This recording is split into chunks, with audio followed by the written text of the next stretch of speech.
And again, happy birthday to Janine. So it's a pleasure to introduce Rob Signer.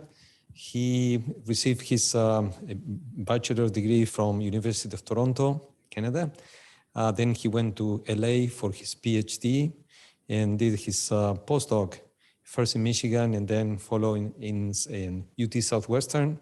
He joined UCSD in 2016 as an assistant professor in the Department of Regenerative Medicine, Department of Medicine.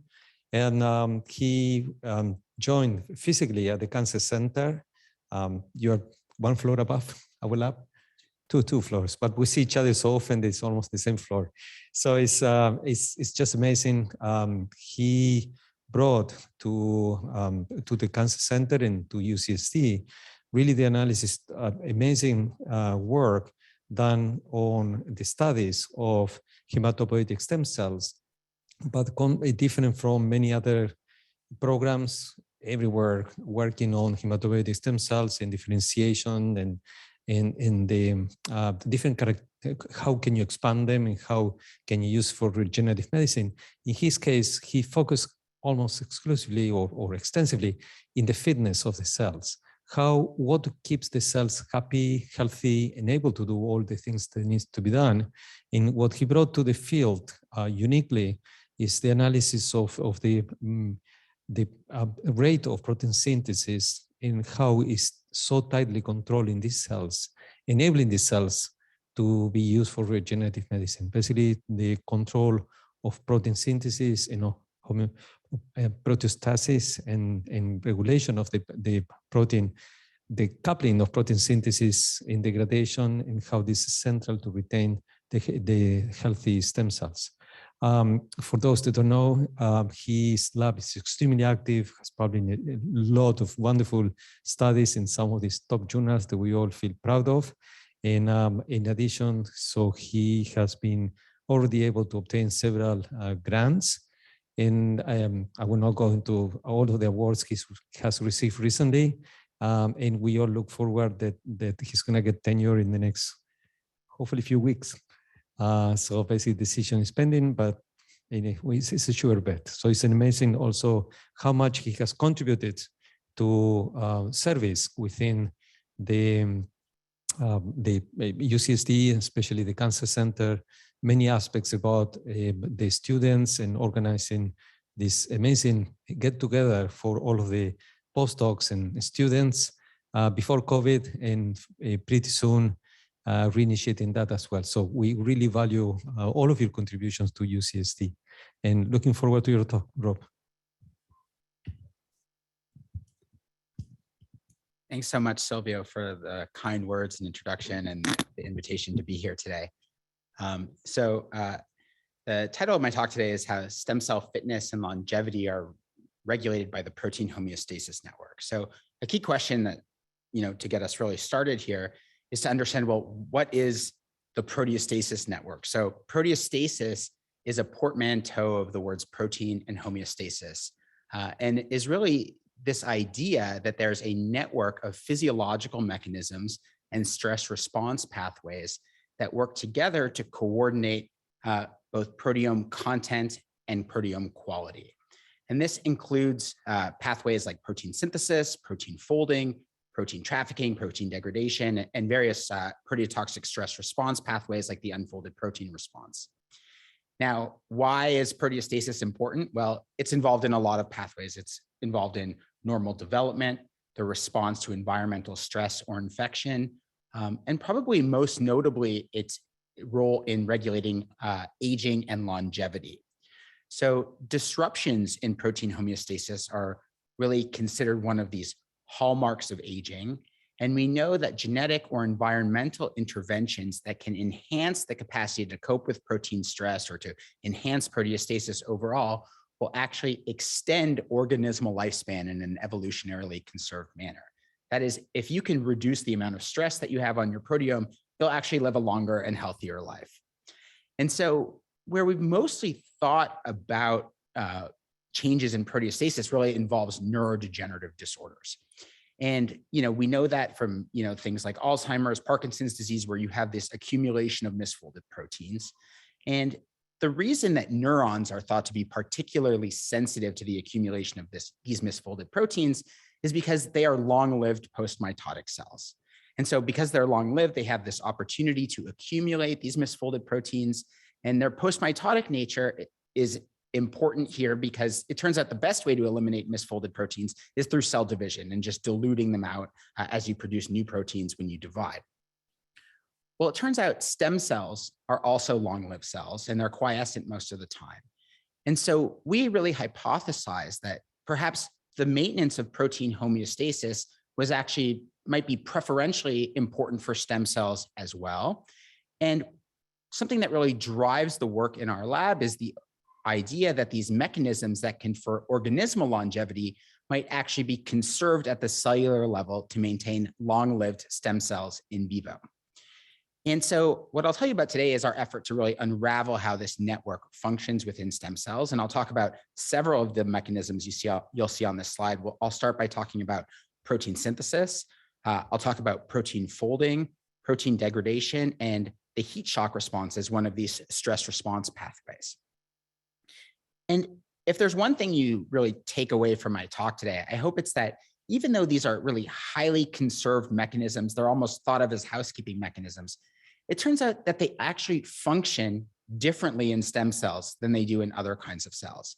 And really that this whole proteostasis network is actually configured in a unique way to promote stem cell fitness and longevity. And so the stem cell system that we work on is the hematopoietic or blood forming system. So for those that are a little less familiar with this system, this is maintained by a population of hematopoietic stem cells that reside in the bone marrow. These stem cells can self-renew throughout life and can differentiate in a hierarchical manner to give rise to progressively more lineage-restricted progenitors and ultimately to all of the different types of mature blood cells, many of which are shown down here.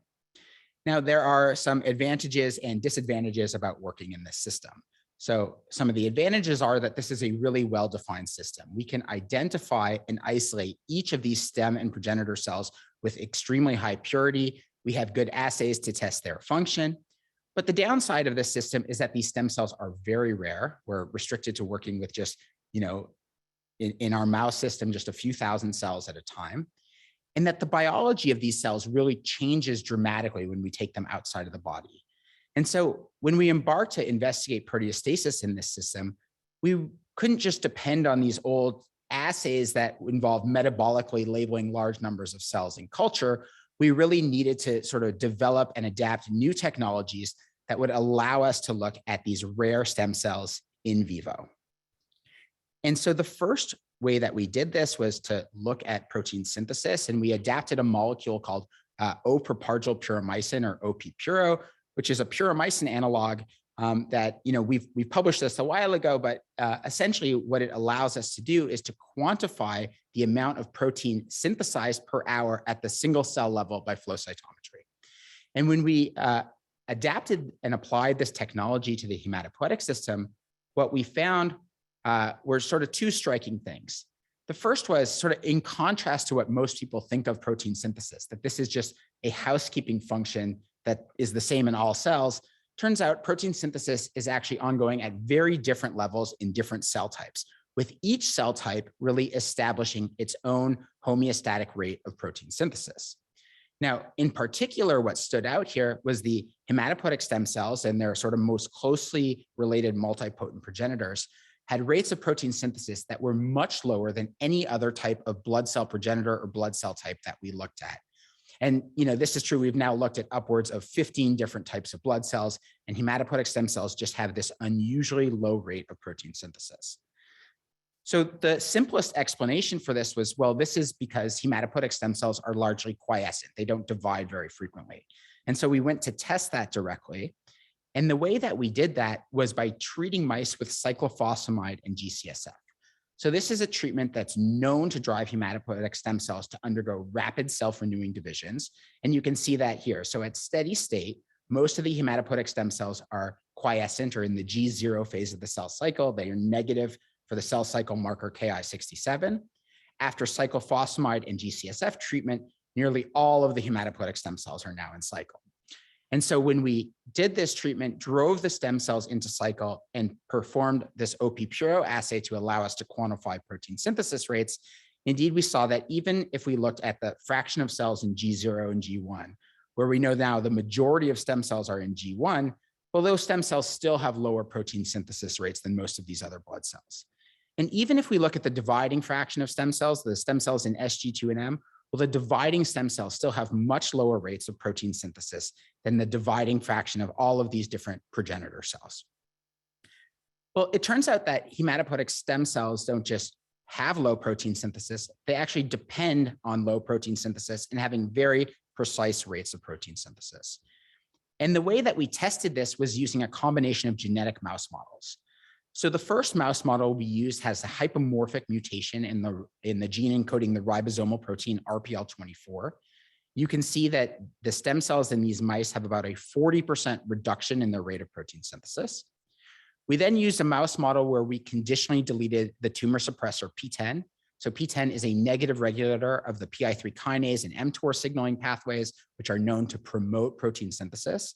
When we delete P10, protein synthesis increases by about 30% in hematopoietic stem cells. And then what we did was we actually crossed these two mutant strains together. And you can see that the P10 mutation was able to at least partially rescue the reduction in protein synthesis with the RPL24 mutation. And the RPL24 mutation was able to block the increase in protein synthesis that we normally see with the P10 deletion. So with these models in hands, we tested stem cell function by performing what are called competitive reconstitution assays, where we transplant hematopoietic stem cells into irradiated mice and quantify their contribution to reconstituting the blood-forming system after that irradiation. And we did this by transplanting just 10 purified stem cells. You can see the level of reconstitution you get from the wild-type stem cells here in the black bar. When we reduce protein synthesis with the RPL24 mutation, we reduce stem cell reconstituting activity. When we increase protein synthesis in the context of the P10 deletion, we completely lose reconstituting activity. These stem cells are no longer functional. But quite remarkably, when we put these two mutations together that each on their own impair stem cell function, well, they're able to mutually rescue each other. And so this is telling us that even modest changes in protein synthesis, whether it's a modest decrease and especially a modest increase, has really sort of catastrophic effects on stem cell regenerative activity. And so it was at this point that we really embarked on understanding how this was functioning in the context of the protein homeostasis network. And it turns out that translation is a really key mechanism for regulating protein quality. And that's because translation is actually a highly error-prone process, the most error-prone aspect of gene expression. And it's been estimated that at least approximately 18% of proteins contain at least one missense amino acid substitution. And between 10 and 20% of all newly synthesized proteins are immediately targeted for degradation. And so we wanted to know, is the low protein synthesis in stem cells there to help to protect proteome quality and prevent errors in protein production and folding? And this was really attacked by sort of the first team of people to work in the lab, a former postdoc, Lorena Hidalgo, my amazing lab manager, Mary Jean Sunshine, a former technician, Chris Dillingham, and a spectacular graduate student, Bernadette Chua. And so we went to try to address how there are cell type specific differences in proteome quality. And we did this sort of at first using what's most commonly used in the proteostasis field, and that's looking at levels of polyubiquitinated protein by Western blot. And you can see that when we do this, this isn't like a normal Western blot where you're looking for a single band, but you're actually looking for this smear representing what are largely considered to be misfolded proteins. So you can see that the stem cells have far less polyubiquitinated protein than each of these other progenitor cell populations here. And then we actually went on to be able to quantify that by developing an intracellular flow cytometry assay to look at this. And you can see that the stem cells have between 50 and about 150% less misfolded protein than each of these restricted progenitor populations. But of course, not all polyubiquitinated protein is misfolded protein. So we wanted, some additional confidence that we were really looking at proteome quality here. And so we adapted an orthogonal assay to look at this. And that would really depended on a molecule called tetraphenylethyl malamide. So this is a cell permeable dye that binds and reacts with free cysteine thiols. So cysteine residues are highly hydrophobic. They're typically buried within the core of globular proteins, but in unfolded proteins, they become exposed. And this allows this TMI molecule to bind to these thiol groups on these cysteines, and it leads to them to fluoresce. And so what we've shown is that we can actually quantify unfolded protein abundance at the single cell level using this molecule. And when we applied this, we saw very similar results to what we saw when we looked at misfolded proteins with polyubiquitinated protein, that stem cells had about 50% less unfolded protein than each of these restricted progenitor populations. So stem cells have low protein synthesis. They have fewer misfolded and unfolded proteins. Are these two things actually connected to one another? And so to test that, we turn back to our genetic mouse models. If you recall, where we delete PTEN, we get an increase in protein synthesis. We can block that increase with the RPL24 mutation. And lo and behold, when protein synthesis goes up, we accumulate these misfolded and unfolded proteins. When we block that increase, we rescue that phenotype. And so this is telling us that stem cells really depend on low protein synthesis to prevent the biogenesis of misfolded and unfolded proteins. Now, the next question is whether this accumulation of misfolded proteins that occurs when protein synthesis goes up is actually driving the defects in stem cell function that we observed. And so to test this, we adapted another genetic mouse model. This one has a mutation in the editing domain in the tRNA editing domain of this alanine tRNA synthetase. And essentially this increases amino acid misincorporation. And so you incorporate serine residues in place of alanine residues. And you can see that these mice are viable. They have some skin and hair texture defects, and not surprisingly, because of their association with proteostasis defects, is that they develop an age-related neurodegenerative disorder. And so we use this mouse as a way to try to look at specifically protein quality in stem cells. You can see when we analyze stem cells in these mice, they accumulated this polyubiquitinated or misfolded protein. And importantly, this was occurring without changes in overall protein synthesis. So now we really had a model where we could say, what happens to stem cells when protein quality goes down, independent of changes in overall translational activity? And so we characterized the hematopoietic system in these mice. We found that they specifically exhibited a small but significant reduction in both the frequency and absolute number of hematopoietic stem cells. But these progenitor populations that are rapidly dividing and can dilute out these misfolded proteins are essentially unaffected. We tested stem cell function, again, using competitive stem cell transplantations. A little bit to our surprise, we didn't see an effect in the primary transplants, but then we performed a secondary transplant, and lo and behold, we revealed this massive defect in stem cell activity. This indicates to us that stem cells have a defect in their self-renewal when protein homeostasis is disrupted. Now, the next step for us was to understand, well, what is it about the accumulation of misfolded proteins that's impairing stem cells? And we thought, well, the sort of typical thing that we think of is that these unfolded or misfolded proteins can trigger the activation of stress response pathways. But this sort of modest increase in misfolded proteins occurred without us seeing strong evidence that we were activating any of these pathways. And so we thought, well, what else can happen to these misfolded proteins? Well, they can get degraded, right? And so we wondered, well, what happens to these degradation of these misfolded proteins in stem cells? And so the canonical pathway for degrading misfolded proteins is the ubiquitin proteasome system. And so we quantified proteasome activity within stem and progenitor cells. And we found that stem cells had, again, similar to protein synthesis, they had significantly less proteasome activity than each of these restricted progenitors. And I'll point out this is on a log scale so that these differences are quite dramatic. Now we thought, well, if stem cells don't have a lot of proteasome activity and all of a sudden they start generating these misfolded proteins, is it possible that we would overwhelm the capacity to degrade these misfolded proteins? And so to test that directly, we used these UBG76V GFP reporter mice. So these are mice that constitutively express an unstable form of GFP. So GFP is transcribed and translated, but because it contains a degron, the GFP protein is rapidly degraded. And the reason that these mice even exist is to screen for proteasome inhibitors. So if you give a proteasome inhibitor, all of a sudden you can see GFP light up in their cells. And an example of that is shown right here. And so we crossed these mice to these mice that had this tRNA editing defect. And lo and behold, now we could start to detect GFP within some of these cells, indicating to us that the accumulation of misfolded proteins was overwhelming the proteasome in these stem cells. And so what? What's the consequence of overwhelming the proteasome? Well, it turns out, in addition to just regulating protein homeostasis, the proteasome can actually control protein levels of key regulators of stem cells. And the one that's really been best characterized in this regard is c-Myc.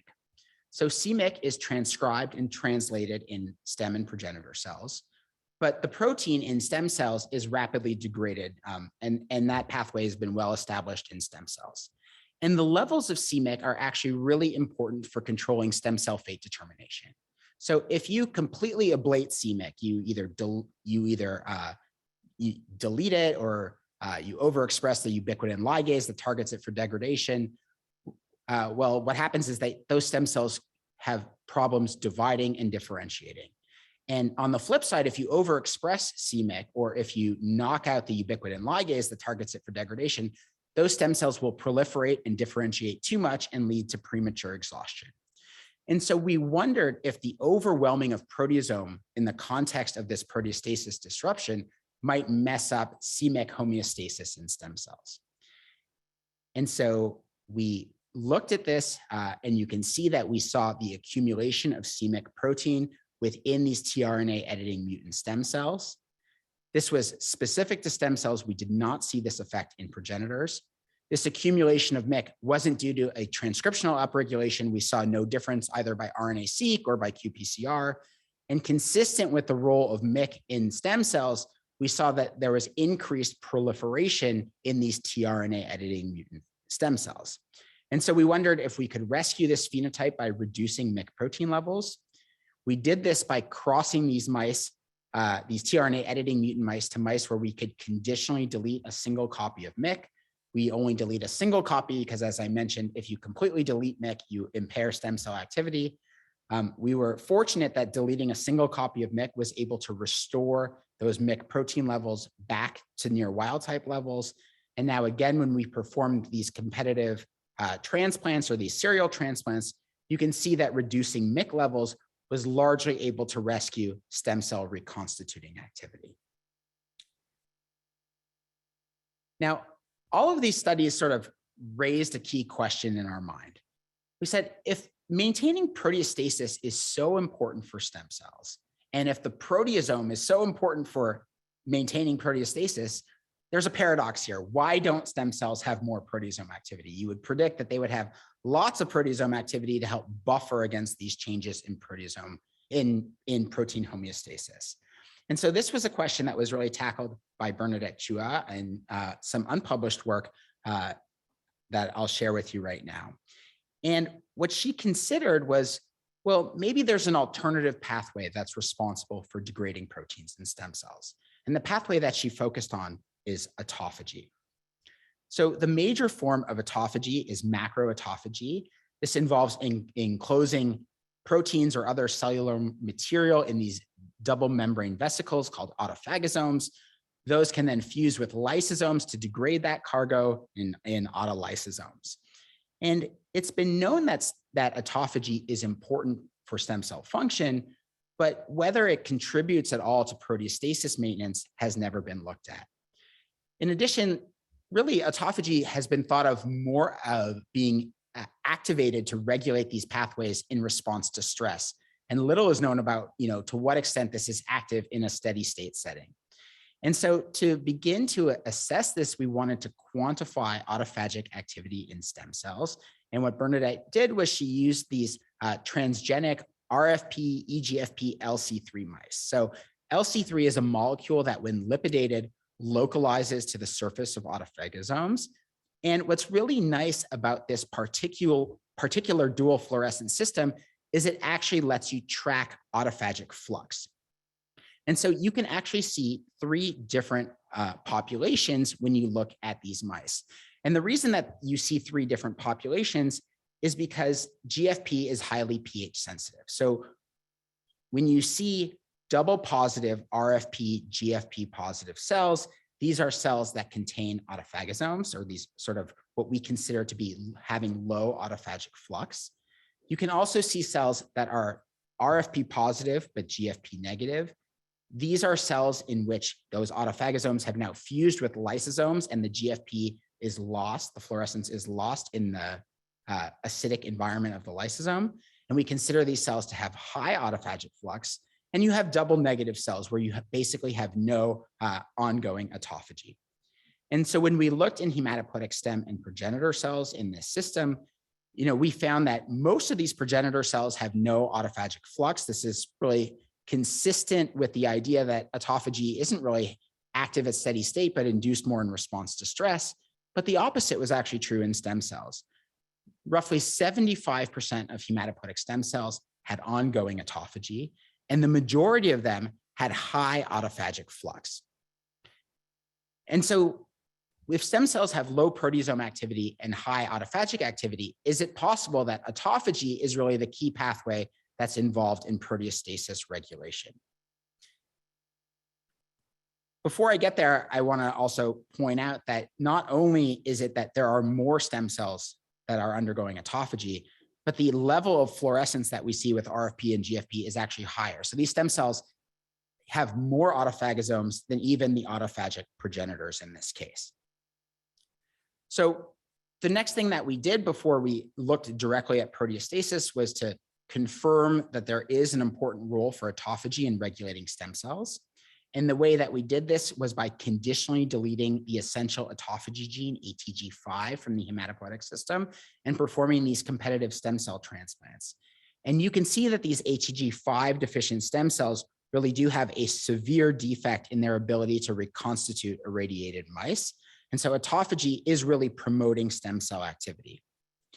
Now, if autophagy is important for stem cell activity, and we have different populations of cells with different levels of autophagy, does this actually reflect stem cell heterogeneity? Are there differences in stem cell activity within those different populations?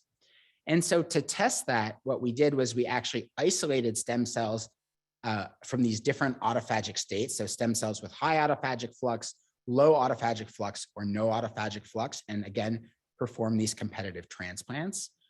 What we found was that there was really no significant difference in the ability of any of those cells to reconstitute. And again, this was sort of a confusing result to us because we said, well, if autophagy is important for stem cells, how is it that stem cells with no ongoing autophagy function just normally? And the answer that we got came from an experiment where we looked at the stem cells in these reconstituted mice.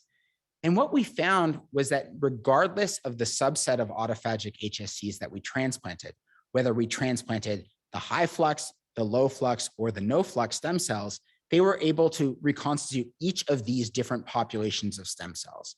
And so that's telling us that these stem cells can actually transit between these autophagic states and that this is a plastic system and that stem cells can sometimes have low autophagy, high autophagy, or no autophagy and move between those different states. Now, to look directly at proteostasis, we looked at this in the context of these stem cells that were deficient for ATG5. We looked at it in the context of proteasome inhibition, where we administered the proteasome inhibitor bortezomib. And to our surprise, when we either inhibited the proteasome or we disabled autophagy, we didn't see any significant change in either unfolded or misfolded proteins. But then what we did was we actually administered bortezomib to these ATG5 deficient mice. And we found that when we inhibited both pathways together, then we saw a significant increase in both unfolded and misfolded proteins. Now, this sort of coordination of these two pathways or collaboration of these two pathways in regulating proteostasis in stem cells was also evident at the transcriptional level. So when we did RNA-seq, we could see that when we blocked proteasome or autophagy, we didn't see activation of the unfolded protein response, but when we blocked them both concurrently, now we could see activation of this stress response. So a question here is what's going on? Do we just have both proteasome and autophagy functioning together to eliminate misfolded proteins, or is there actually some type of compensatory crosstalk that's happening between them? And the way that we first tested that was by looking at levels of autophagy when we inhibited the proteasome. So we administered bortezomib to these LC3 reporter mice. And what we could see was that when you inhibit the proteasome, you do get compensatory activation of autophagy. And you see this both in stem and progenitor cells.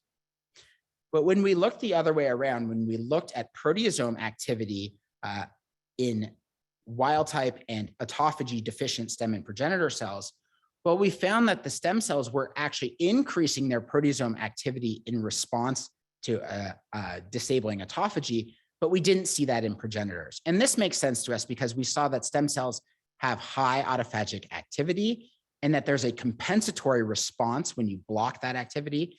But these progenitors that have minimal autophagic activity, they're sort of indifferent as to whether autophagy is functioning or not. And so the next question was, we really wanted to understand, is there a preference for one pathway or the other? And the way that we started to get after this was by, again, administering bortezomib or blocking proteasome function in ATG5 or autophagy deficient mice and doing some RNA-seq experiments. And when we looked at the changes in gene expression, one of the most upregulated genes in these stem cells was this gene HSPB8, which encodes a small heat shock protein, which is actually a key component of the BAG3 complex. So the BAG3 complex is a complex that instructs the autophagic removal of proteins by driving misfolded proteins toward agrosomes. So these are inclusion bodies that contain aggregated proteins. And this BAG3 complex actually functions in opposition to another complex called BAG1, which will force misfolded proteins toward the proteasome. And really, it's levels of BAG3 versus BAG1 that will determine sort of the fate of where these misfolded proteins are going.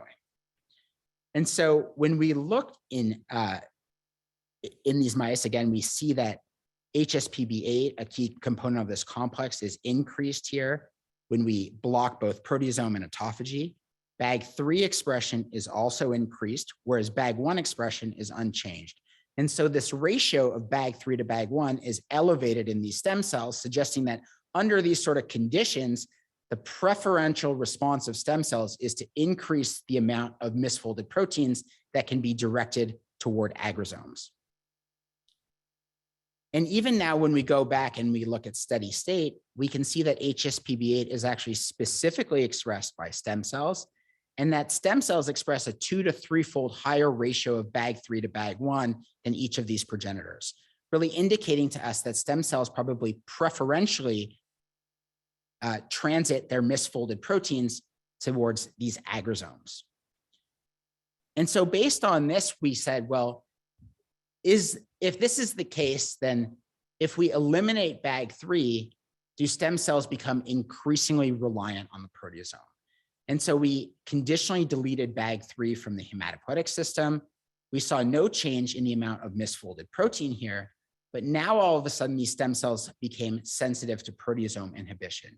Now when we inhibit the proteasome, we see an accumulation of misfolded proteins in these BAG3 knockout mice, but we don't see any of those effects within progenitors. So stem cells really prefer to move misfolded proteins into an aggregated form and to store them within agrosomes.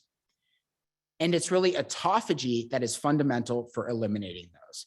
So when we eliminate autophagy by conditionally deleting ATG5, we see a significant accumulation of protein aggregates within these stem cells.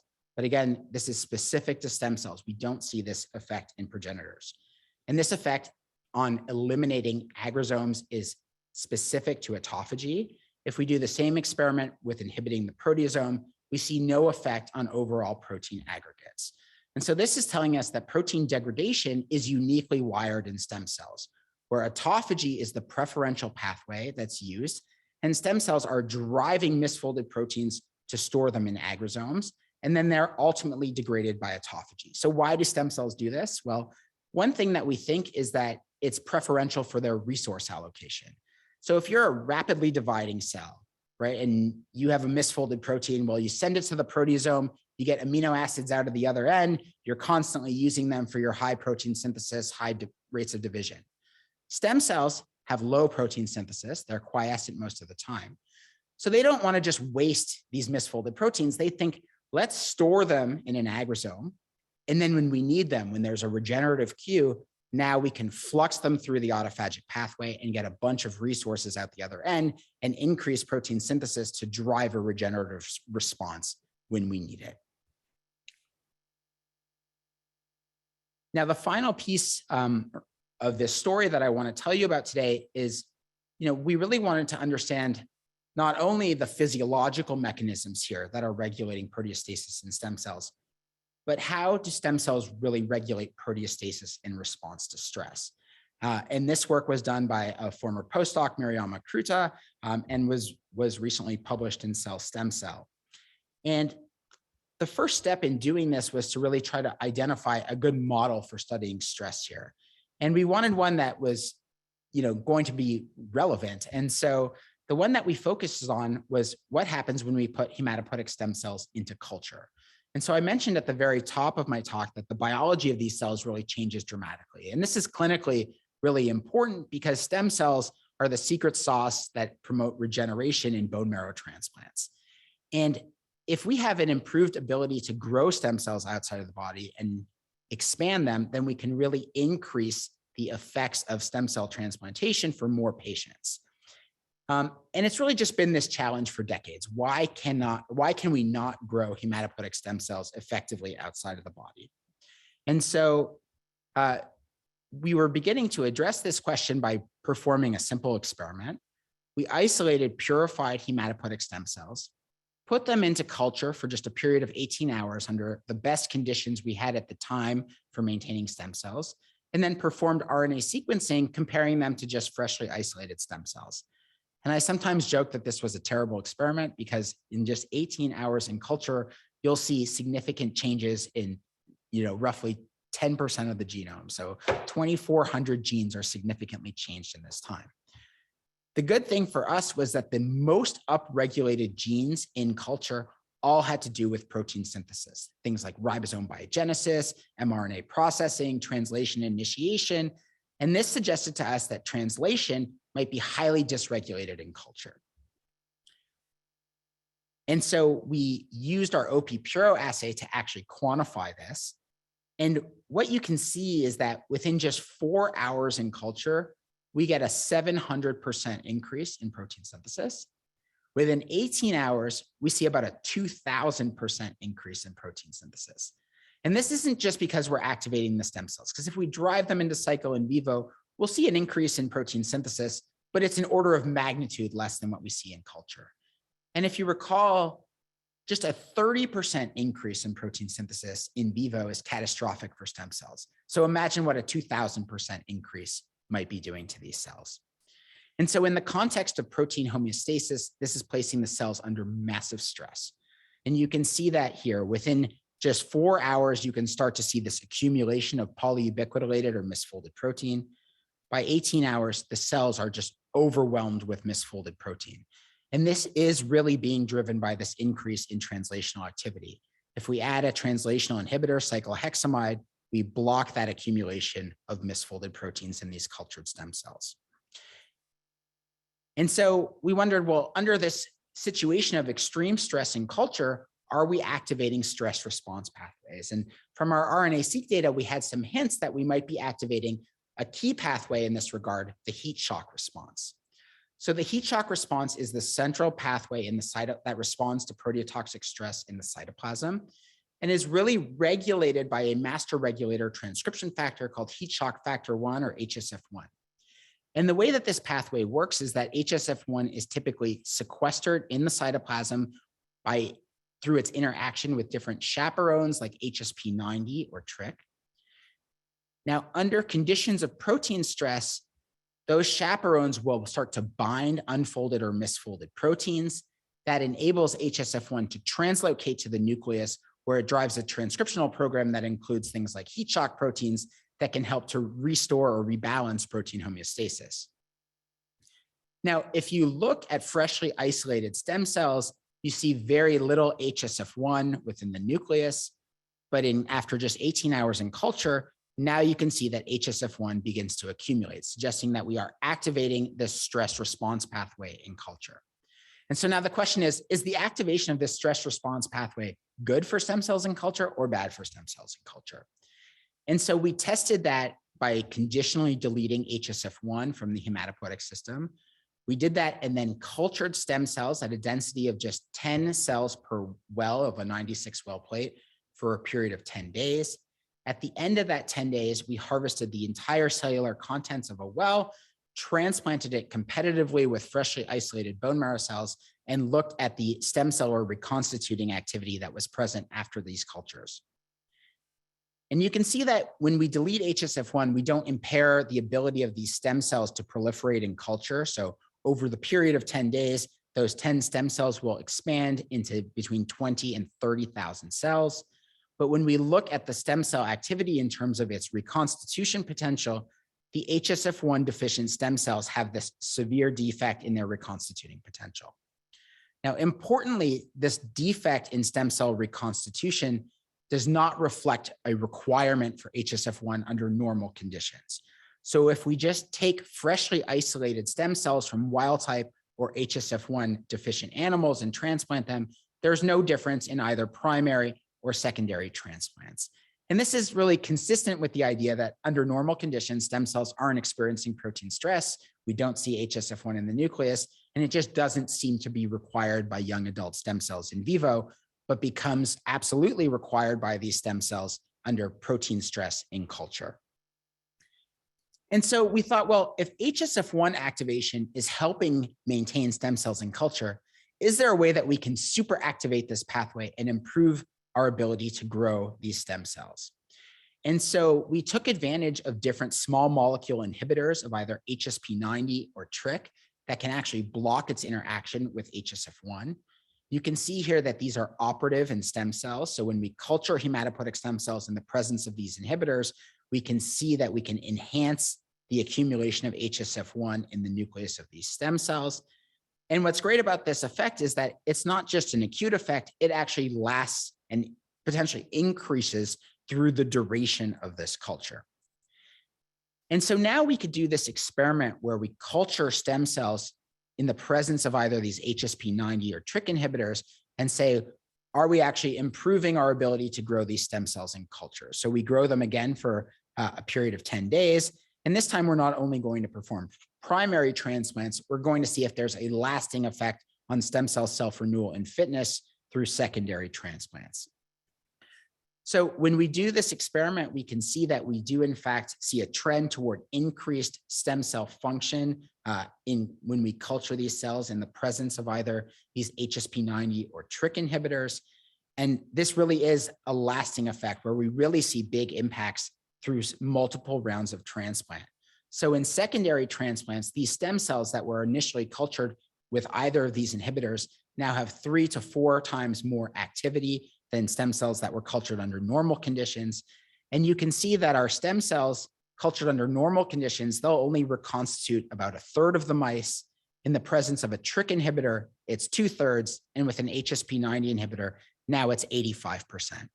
And so what this is showing us is that enhancing HSF1 activation can actually improve the fitness and quality of stem cells when they're undergoing this massive proliferation under these stress conditions in culture.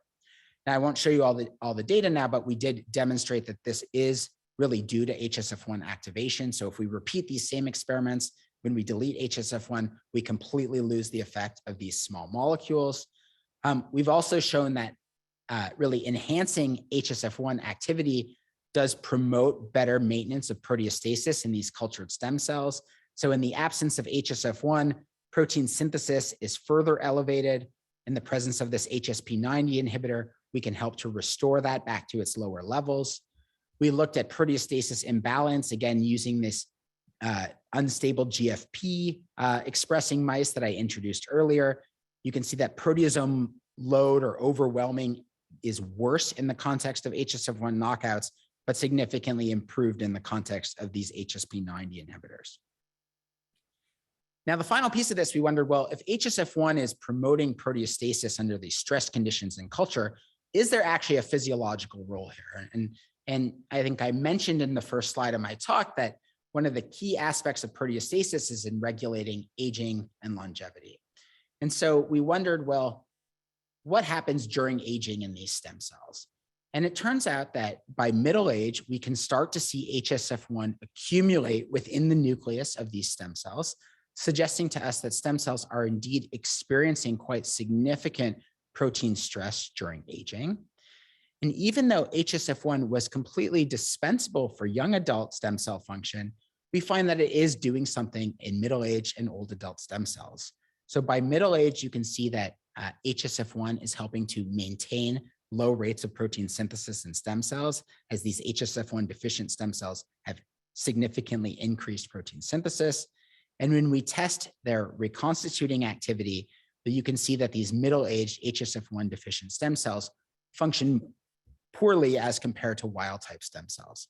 And so this is telling us that protein homeostasis disruption is probably contributing to age-related declines in stem cell activity and regenerative function, and that activation of HSF1 is helping to maintain stem cell fitness not only under stress conditions in culture, but also under the stressful conditions of aging in vivo. And so let me summarize by reminding you that this protein homeostasis network is really fundamental for how stem cells are regulated and is really functioning in a unique way in stem cells. And we see that across multiple different nodes of this network. Let me thank everyone who did the work in this lab. I think I called out most of the people for the specific work, but the work on protein quality was really done by Bernadette and Mary Jean, as well as former members Lorena and Chris. The work on autophagy was really led by Bernadette with assistance also from Mary Jean and Connor in the lab. And the work on HSF1 was really led by former postdoc Mariama Kruta. And let me just thank everyone else in the lab, all our wonderful collaborators, our sources of funding, and everyone for your attention. And happy to take questions if we have some time.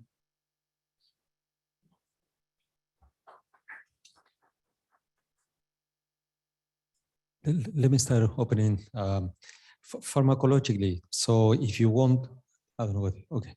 If you want to extend the lifespan of the hematopoietic stem cells, so would you use HSP90 or would you use any other agents or say rapamycin or any? So how can you translate this ability to modulate the rate of protein synthesis into enhance fitness of the hematopoietic stem cells?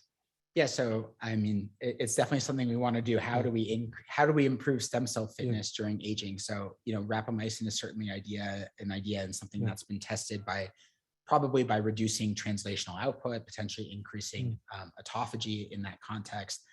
We're continuing to really want to understand what are the changes that are driving the activation of HSF1. So what is the nature of the stress and how do we either activate HSF1 or how do we mitigate that stress to begin with? We're also seeing now in our work signatures of all sorts of other unstudied components here. And so we just are, really trying to understand what are these different pathways and figure out where we can specifically intervene to make functional differences. Perfect. Yeah.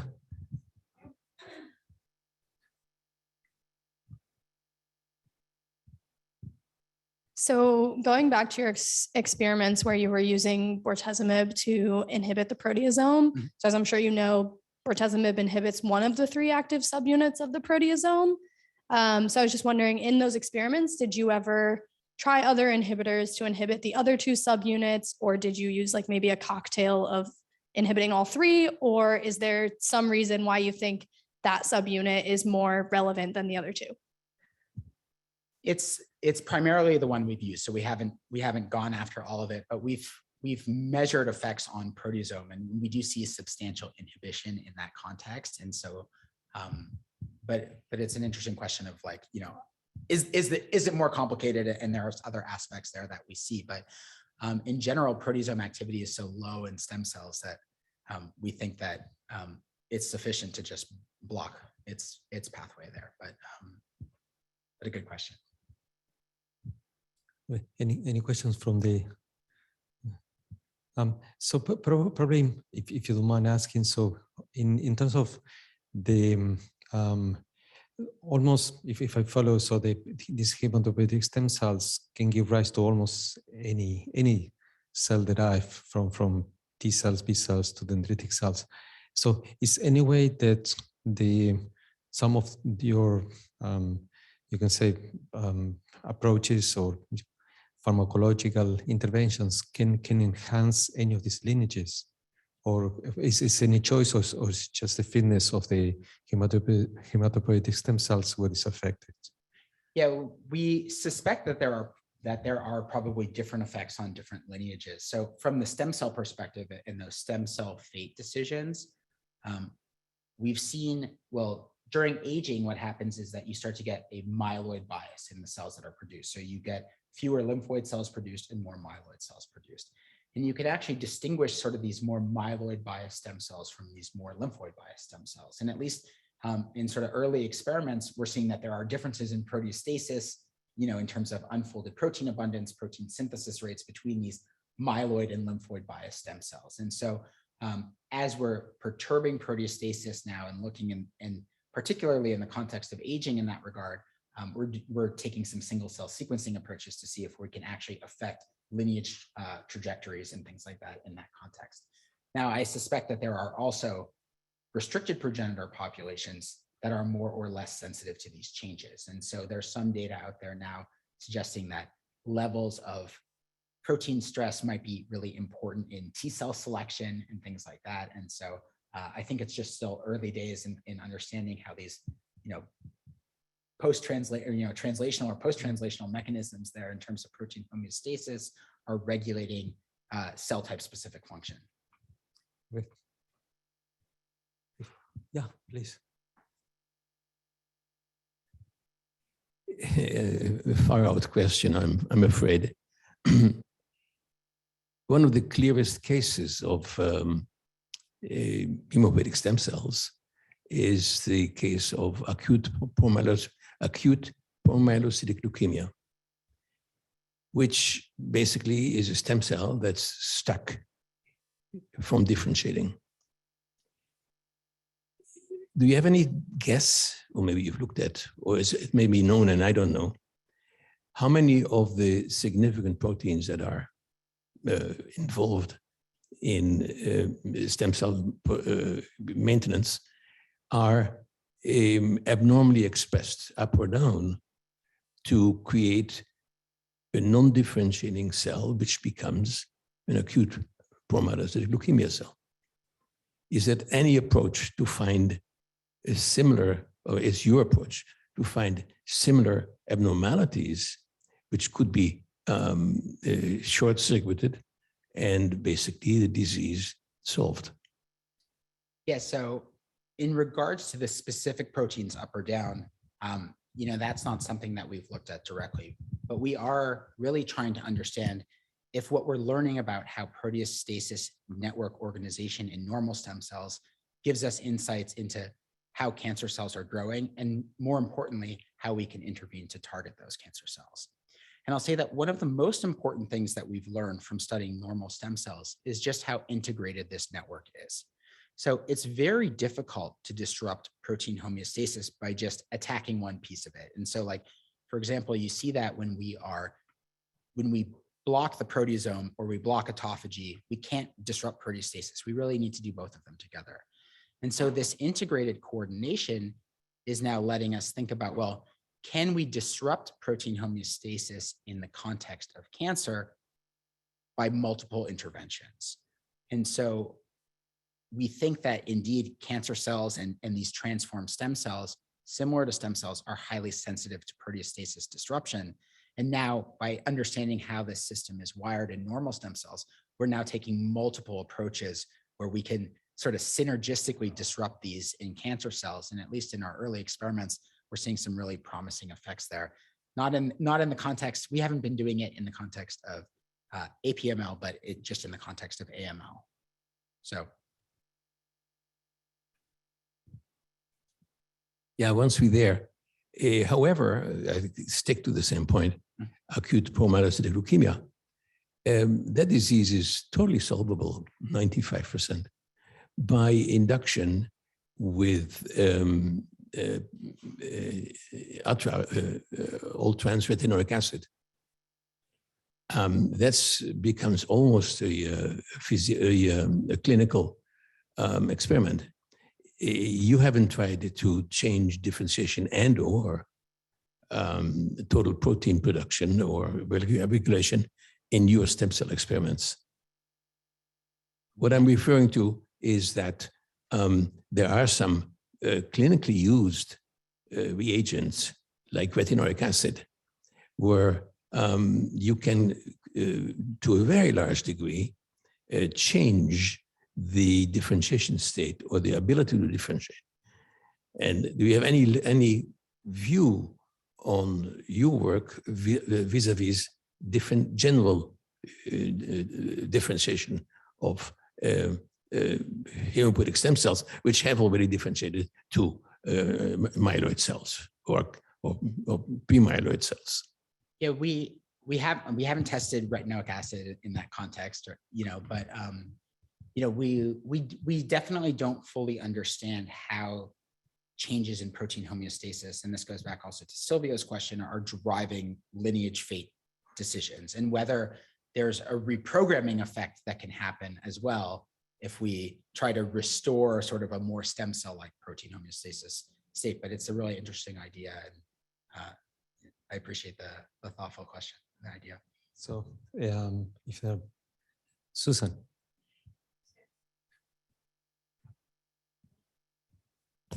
So I was listening by Zoom, but I thought I'll come down and ask you. And I missed the first part, but I'm really interested in this accumulation of the protein like that. And so what do you think in terms of is just accumulating misfolded protein like glycogen as sort of an alternative, as an energy source? You've got a lot of nutrients, you're just building up protein that you can then use as an energy source instead. Is that a good way to think about it? Yeah, that's what we think about. How we're thinking about like this accumulation of misfolded protein. So like I said, if you're just a rapidly dividing cell and you have a misfolded protein, well, get rid of it, get the amino acids out, use them to synthesize new proteins. If you're a quiescent stem cell, you want low protein synthesis, you're not really dividing. Well, you don't want to be wasteful either, right? If you have a misfolded protein and you degrade it and you can't use those amino acids, or those amino acids are going to drive activating pathways that you don't want to be active, well, that's not good for you, right? And so we think that by storing them, it's basically like saving for a rainy day, right? And and that's what we think is going on. And we know in that context, at least, that stem cells seem to be pretty insensitive to, at least acutely, nutrient deprivation. So we think that, it might protect them and have a cache of resources when they need them. And when there are activating signals, we think, well, they've got a cache of resources on hand to be able to drive these responses. And I think to some extent we see that like when we put the stem cells into culture, right? And we just see this massive increase. Like there are resources that they have ready to go in that case. And we think that that's part of the sort of a strategic plan of stem cells to keep these resources for those purposes. So well, two more questions. Sure. How is that misfolded protein, how is that mobilized then when they want it? So it's stored in these agrosomes, so these inclusion bodies. So what happens is that they'll get degraded by autophagy. So you can have flux through autophagy and basically then. So they mobilize it through autophagy. Yeah, and we do, and it is known that lysosomal activation is associated with stem cell cycle entry or stem cell activation. So there does seem to be flux through that lysosome autophagy pathway that's required. And I didn't show the data in our talk, but we actually think that the non-autophagic stem cells are the ones that are well, we know that they're the ones that are more likely to be cycling. And we think that actually reflects getting rid of all those autophagic vesicles. Now you're, poised to be activated and to cycle. So that's all in the lysosome, all that misfolded protein. That's where it largely accumulates, or does it accumulate all over? That's what, well, so ultimately that's where we think it's getting degraded is, there's autophagic degradation of the aggregated protein in these agrosomes. It's a process called agrephagy. And then there will mostly be, then it's degraded through autophagy and the lysosome pathway. So then I was thinking from a talk we heard a couple of weeks ago about mitochondria. So if the mitochondria take up unfolded protein too, they have a specific way to do that. Are they just also doing that to keep it as an energy source? I mean, what are they taking that up for? They're not degrading it. Yeah, so there's a whole other pathway for unfolded protein responses specific to the mitochondria. But interestingly, stem cells will also store defective mitochondria in autophagosomes, and they, upon stem cell activation, they'll degrade those. So this seems to be a recurring theme where it's, they're keeping their damaged components, whether it's damaged proteins, damaged mitochondria, and then when they're activated, they'll degrade those. And that's probably a source So of do they energy activate it and for use them. it themselves, or do they activate it and give it to neighboring, just secrete it and give it to neighboring cells? So it seems like there is degradation as part of just the cell cycle activation, but there is also asymmetric segregation of some of these components as well. And the stem cells that asymmetrically receive more autophagosomes are more likely to maintain stem cells. So they're trying to keep those resources, and the ones that have been destroyed, they're going to help to drive the differentiated cells. Yep. So thank you, Rob, for a wonderful presentation. Thanks to the audience and here and also in Zoom. Thank you again.